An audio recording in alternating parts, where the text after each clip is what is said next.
After a guest has downloaded the Guest app, there are two different ways to log in. They can either use the QR code, or use the booking reference. Both details are displayed on the last page of the pre-check-in form. Once the guest has successfully entered the app, they will see your rental name and pictures.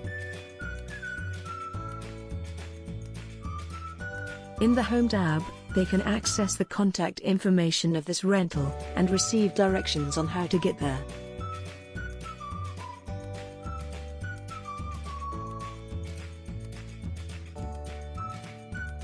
Here they will also be able to find the Wi-Fi details as well as the door instructions in case your rental has a smart lock.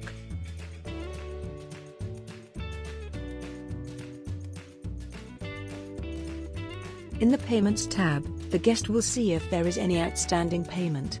If this is the case, they can just click on the Lodgify recorded payments and will be redirected to Lodgify's checkout page where they can make the payment. In the Guide section, they can read and access the information you prepared for them.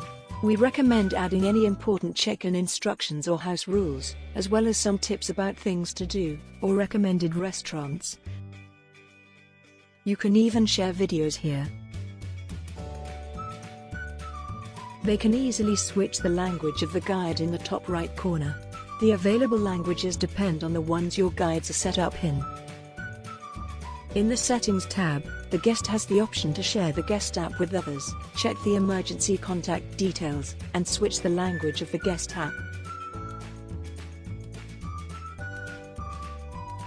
Once the guest has checked out, the access to the Guest app will automatically be disabled for security reasons, and the guest will no longer have access to the data in the application.